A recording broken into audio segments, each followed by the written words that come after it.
Till now, we have seen three different but equivalent formal representations for regular languages. They are DFA, NFA and NFA with epsilon transitions.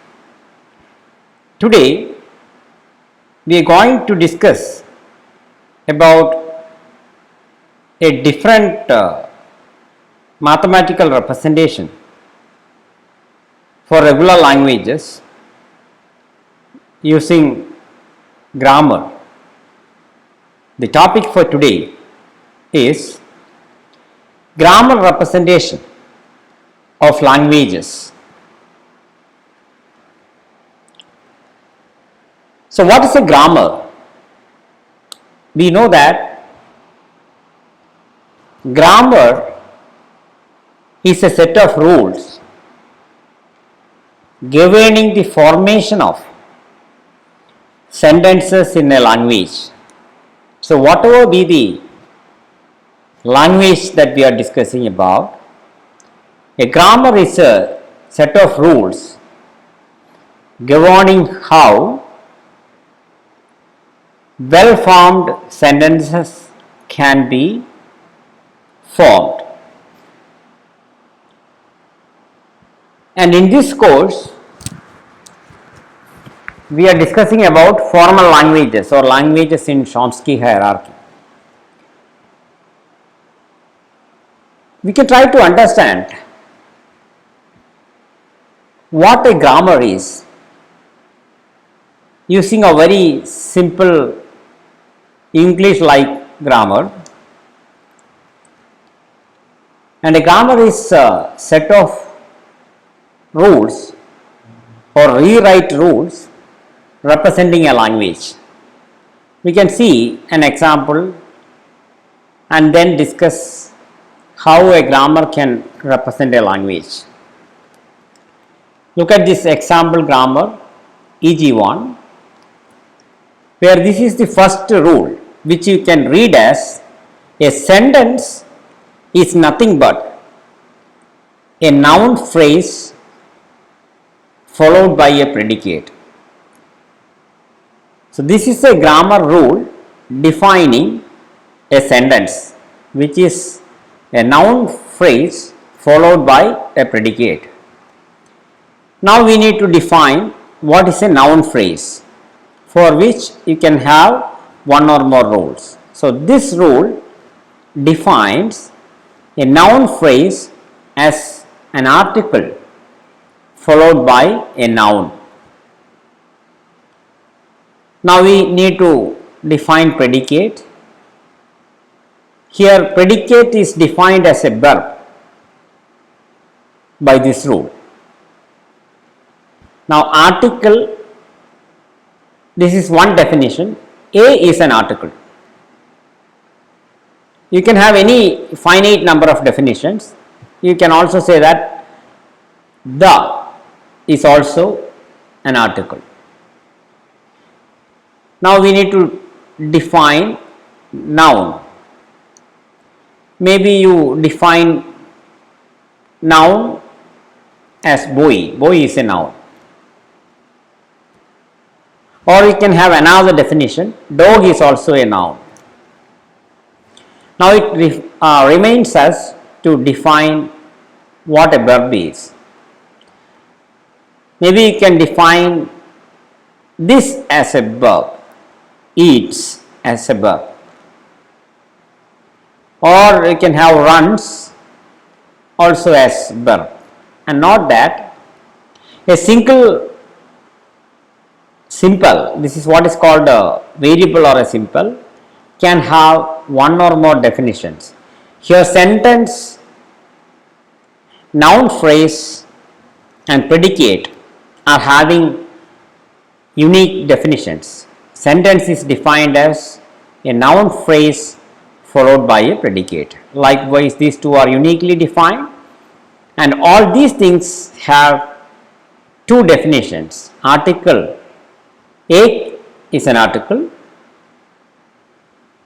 this is another article. I hope you are getting me. And one of these variables which are included in this angular bracket is called a start simple. Variables are also called simples. So, this is what is called the start simple. You have to start the formation of a sentence from the start simple. So, this is the example grammar that we are discussing.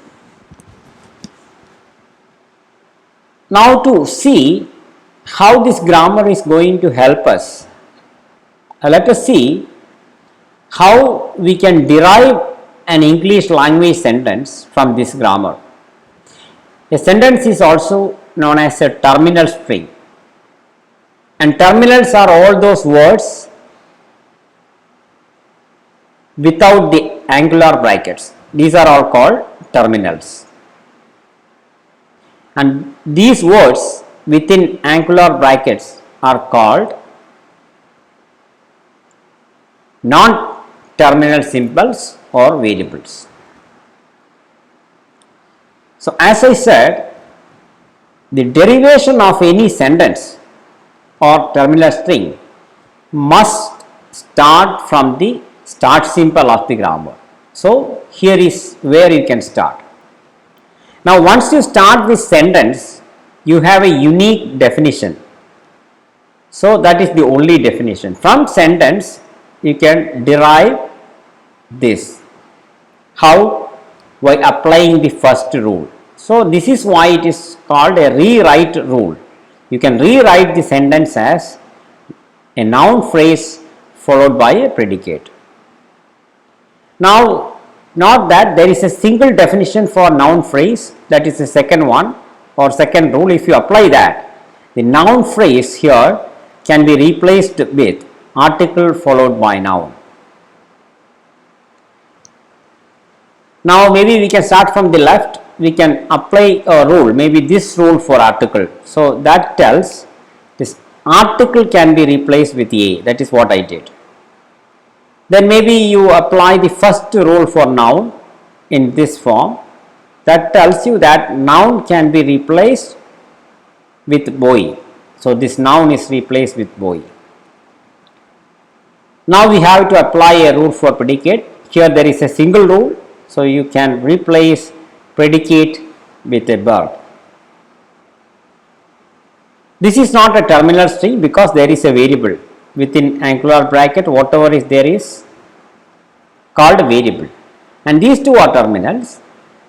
Now, you have to replace this verb with a terminal simple which is eats, which completes the derivation. Now, you note that you derived a terminal string which is a boy eats is a terminal string which is derived from the start simple of the grammar, or you can say that a boy eats is a string in the language represented by this grammar. Maybe now we can see what is the language represented or generated by this grammar. It is nothing but the set of all strings or sentences derivable from this grammar. In the previous slide, we have seen how we can derive a sentence. That is one element of this language, and it is not difficult to verify that this is the language represented by this grammar. You can verify offline that each of these terminal strings can be derived from the start symbol of this grammar. Because of the interest of time, I am leaving this verification as a homework exercise. You can also verify that whatever sentence or terminal strings you can derive from this grammar, which is one of these 8 sentences. Okay, that is the language represented by a grammar. So what we discussed is that a grammar is a set of rules. Each rule can be used to rewrite a variable during the derivation process, and each grammar contains a unique variable which is called the start symbol of the grammar, and the derivation process must start with the start symbol, and then you can apply any rule for a variable. So what you can do is, until you replace all variables with terminal strings, you keep on applying rules in the grammar, and after a finite number of steps you may be able to derive a terminal string. That is what we see. And not that the set of all sentences derivable from the start symbol is called the language of the grammar. Now we can look at a formal grammar, not an English grammar. For our course we are interested in formal language like regular language. Here is an example grammar EG2, where the capital letters are variables or non-terminals. They are called variables or non-terminals. So in our course, when we discuss about grammars, in the rules capital letters are going to represent variables or non-terminals. In the previous example, we have used words within angular brackets, but from now onwards we will be using capital letters in the English alphabet to represent variables or non-terminals, and the small letters represents alphabets or terminal symbols. In the previous example, the terminal symbols were A, the, boy, dog, eats, runs. These were the terminal symbols, but here all the small letters, and not that this is a string, not string. And let capital A is the start symbol or start variable. Okay, we need to eventually find what language is represented by this grammar.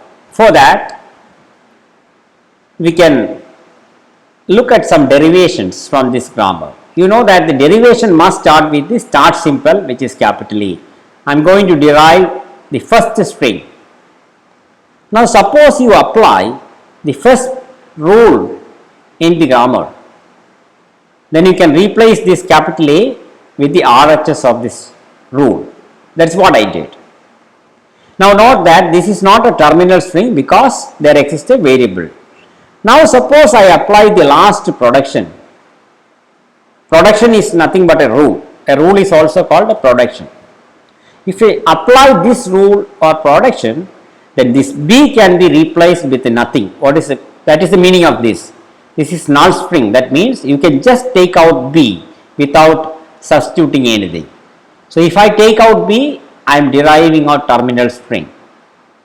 So that is the first terminal string or the least length terminal string that I can derive with a symbol. Not that A is the start symbol. There is no way to reach into B without generating a symbol. If you want to reach into B, A must be there. Okay. Now look at the second example derivation. Suppose I come to this position. You know from the previous derivation how to come to this. Now suppose you apply the second rule for B, then this B will be replaced with small a capital B. That's what I did. This B, A followed by B. So this small a followed by the RHS of this production. That's what I did. Now if I apply the last rule, I can take out this B and hence can derive this terminal string. Third example, suppose I come to this point just like this, and after that suppose I apply the third production for B, that is this B can be replaced with the RHS of this rule. That's what I did. And from here if I apply the last production for B, I will get this terminal string. Okay, before we generalize and find the language, let us look at one more derivation. Suppose you come to this point just like in 2, you know how to reach into this from the second derivation. And after that, suppose I apply rule number 1 again, this is the rule applied. Then from here, this capital B can be replaced with, this is actually rule number 2. I am very sorry for this selection. This must be rule number 2. So if I apply rule number 2, then this capital B can be replaced with small a followed by a capital B. So this can be replaced with small a followed by capital B. This is exactly what we obtained here. And from here, I can apply rule number 4 and get into this terminal string. I hope you are getting me how to derive a terminal string. And now can you generalize and say what language is generated by this grammar? Look at all these sentences derived, sentences or terminal strings. This is A, this is AA, this is AB, and this is AAA. And if you closely observe the rules, you can easily generalize and say that the language is nothing but the set of all strings starting with A. You can have a formal proof for the correctness of this construction using principle of mathematical induction on the length of the string to be derived. Maybe we can look at a sketch of the proof. And note that capital A is the start simple and there is a unique rule for A. So you must have to use the first rule to start with, and that itself is giving you the first simple of the terminal string which you can derive, which is small a. So this part is proved. The first simple must be A. Then after that you can see that for B, before you take it out, you can either apply this production, that is you can replace it with small a capital B, or you can replace B with small b capital B. So if you apply that here, that means this can be rewritten into either this, that is A, small a followed by AB, that is this one, or small a followed by small b capital B for this. So you can either derive this one or that one. So if you see, now you can see that the second simple can be either A or B, and the same capital B is coming as the last simple. So this third simple can also be A or B, and you can repeat this for any number of times.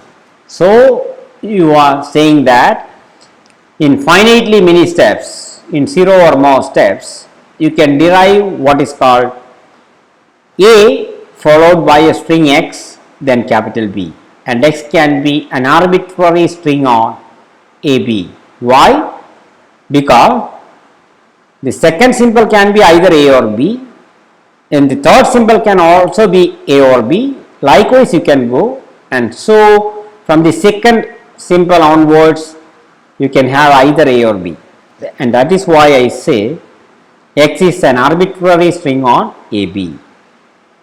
Okay, and from here finally you can take out B by using the last rule, and hence you can derive this string, that is A followed by an arbitrary string on this alphabet set. That is exactly what we said here. And now you can see that this is actually a regular language, because you can have an n of A for accepting this language. A followed by an arbitrary string on set AB. Okay. So this is the second example. Now you know, given a grammar, how can you derive sentences, and if you closely observe the sentences that you can derive, you can generalize and say what language it is representing. Now let us proceed to the third example grammar, and suppose here only one variable, and that is the start simple, of course. Now see example derivations. Starting with the start simple, if I apply the third rule, I can directly derive a terminal string in one step.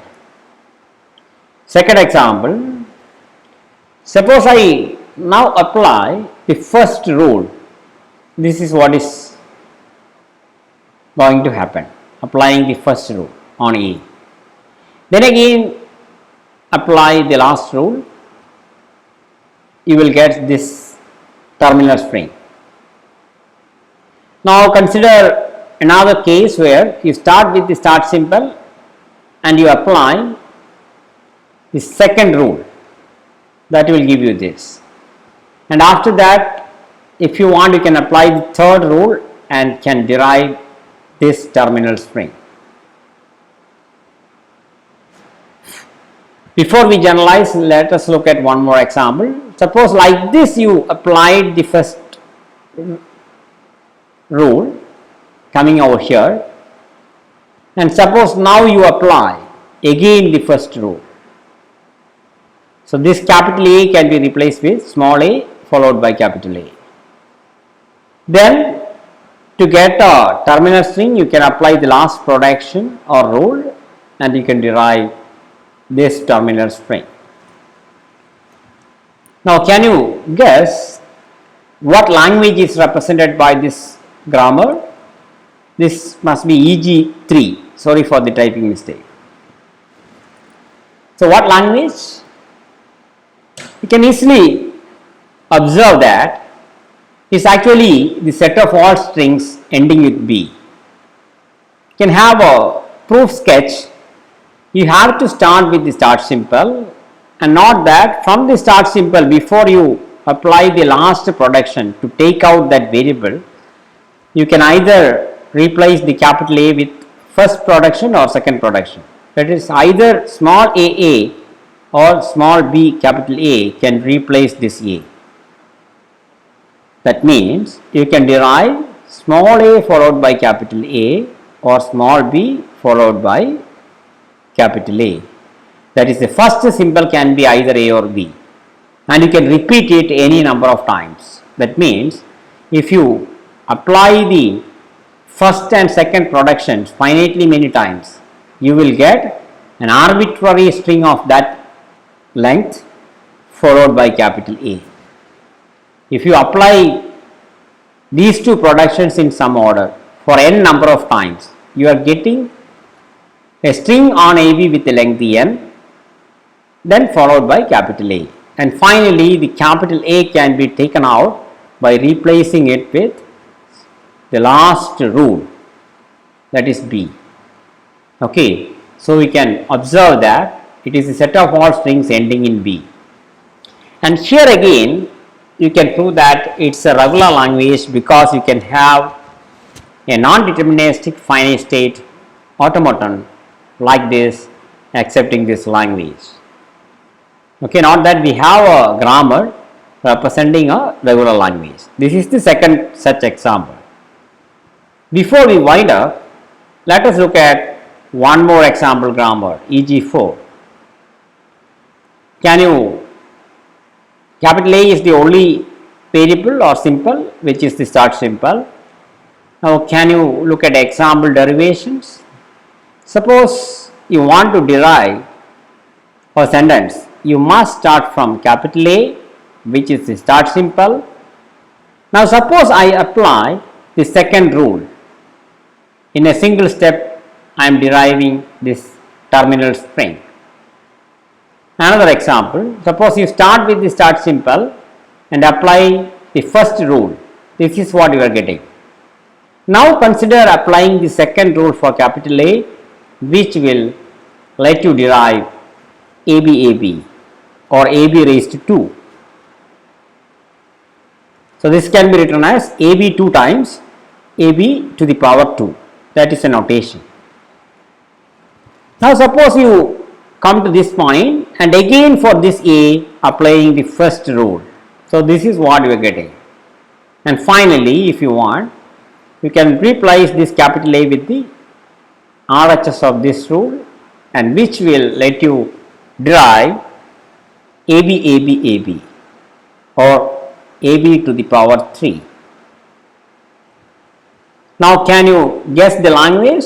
It is not at all difficult. You can see that it is nothing but one or more repetitions of AB raised to I, where I is greater than 0.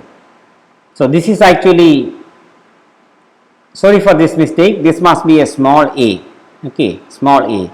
This is AB and one more B is required. Sorry for this mistake, it must be AB. This is ABQ, this is AB square, and this is AB raised to 1, and that is what I am trying to tell here. And proof sketch goes like this. From A you can get any of these two things. This is what I am telling. And if you apply the first rule some I number of times, then this is what you are getting. AB must be there either by using this rule or this rule. Then depending on how many times you are applying the first rule, you will get that many ABs more. And finally this A has to be replaced with another AB, and then this is exactly what you are getting, AB to the power I. In this case it was I greater than or equal to 0, and this is like AB to the power I plus 1, where I is greater than or equal to 0. I can equivalently write this as this formula, and that is exactly the language that I guessed, and I hope you are able to see how this language is generated. And here as well you can see that this is a regular language, because there is an epsilon n of A accepting this language, and hence this is regular. And with this we are finishing this lecture, and today we have seen grammar representation for languages. A grammar is a finite set of rules for deriving sentences in a language, and the derivation process can start with the start simple of the grammar, and you can keep on applying rules or productions until you derive a string of terminals. And we have seen 3 formal grammars generating regular languages. In the next class we can formalize the definition of a grammar, which is what is called regular grammar, and the family of regular grammars is equivalent in power to the family of deterministic finite state automata. So later we will prove that for every deterministic finite state automata there exists a regular grammar and vice versa. Okay, with this we are finishing this lecture. Thank you.